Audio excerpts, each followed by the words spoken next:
Hello everybody, in this video we're going to discuss the value of the intermediate value theorem, or at least the significance of it, or just even trying to understand it, because it's one of those theorems that you have to know, and sometimes we tend to not understand them very well. So hopefully I do a very good job of explaining this, but let's go ahead and take a look at the actual theorem itself. The intermediate value theorem, okay, so here's what it states.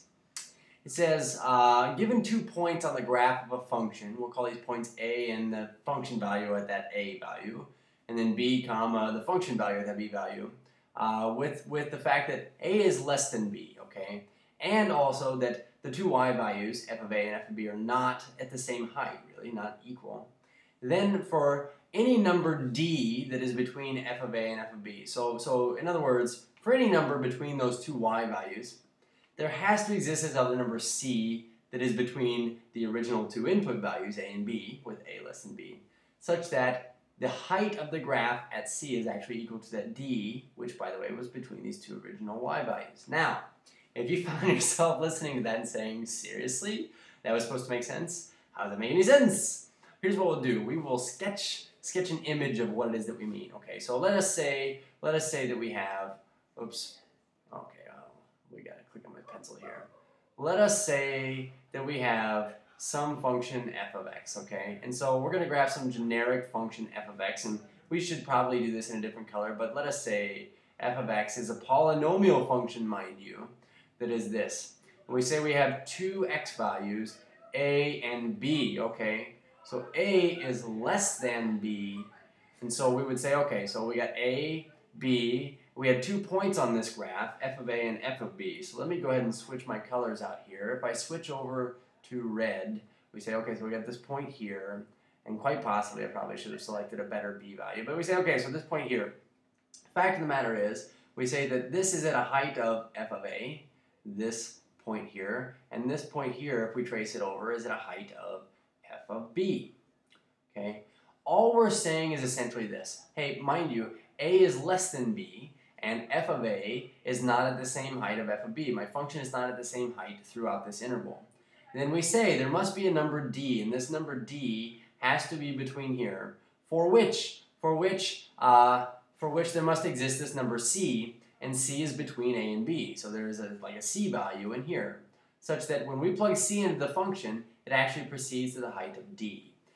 All this is really implying is this. If a is less than b, okay, and your function does not remain at the same height throughout this interval, then it is the case that for every value c between a and b, so any x value that you pick within this interval right here, not including a and b, but any x value you pick, it must be the case that it pops out to a d value, and that d value has to be between these two heights. In other words, our function basically must assume all values between f of a and f of b along this interval of x, okay? It has to go through every y value to get from this height, to this height. In other words, one more time, I guess I'm saying your function just can't go from f of a, this height here, to f of b and skip any of these values that happen to occur in this region, okay? It had to go through every single y value to get from one height to another height. In other words, again, in other words, I keep saying that. Polynomial functions, from left to right when you sketch them, you never pick up your pencil off the page. So if that's the case, then to get from one height to another, you must have gone through every height in between. So now you might be thinking about this, yeah, okay, well that makes sense. I would have to get from one y value to the next y value by going through every y value in between. But why would that be maybe necessarily so profound? And the fact of the matter is, it's actually quite useful when you're searching for the existence of zeros, potential zeros. So let us say I had, a polynomial function, and we'll call this like g here. So like, all right, here's g. The fact of the matter is this. You notice that, say, right here we have a zero, an x-intercept. The case is this. For every y value to the left of this zero, we had negative y values. Okay, these are all negative y values. And all of a sudden it goes from being negative y values to positive y values.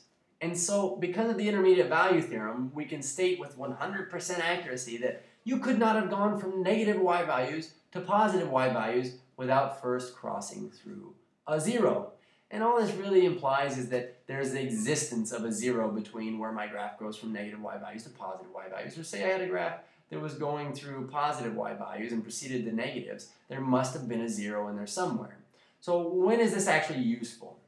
Let's kick it over to GeoGebra here. Actually, what I've done is I've graphed a function, and this function is a translated or transformed form of our parent function, our cubic parent function, but this is the function. I'll kind of slide my mouse around up here on the left. X plus 1 quantity cubed minus 3. So this is like our cubic function that's been shifted left 1 and down 3. But really what I wanted to kind of point out is this. And let me see if I can't pop up my point tools here. Point tools. Doesn't want to do that for me. View. How about we go to perspective, algebraic, and graphing. Ah, this is much better. Okay, so I'm going to pop my grid back up. But essentially, you can see that we have a 0 on this graph. We want to know what the 0 is. So I will pop up our spreadsheet. So we need to construct this here. And oh, good, it's already got our values on it. So let's say I wanted to estimate this 0 right here. I don't know what it is. It's somewhere between 0 and 1. That's easy to see. But if I can make a table of values, so over here on the right here, you can see that I've got a bunch of inputs under my A column and outputs under my B column. If we say on the interval from -2 to +7 on our x-axis, so that is from -2 right here all the way up to +7. We plugged in all of those x values, and these were our outputs. You can easily see that from here, these are our y values before, say, we say 0 here. We knew we had a 0 or an x-intercept between inputs 0 and 1. And you can tell this by looking on the right. You go from negative y values all of a sudden to positive y values. And because of the intermediate value theorem, we know that therefore there must be a 0 somewhere between where my y values went from negative to positive. There's got to be one. So if that's the case, then our 0 lies somewhere between 0 and 1. Again, you might be saying, well, that's not very accurate. We could actually just, algebraically solve for the 0. And you're actually right. We could.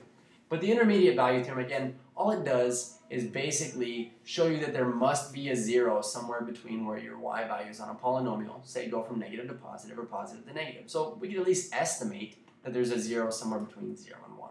And that's all the intermediate value theorem really kind of describes.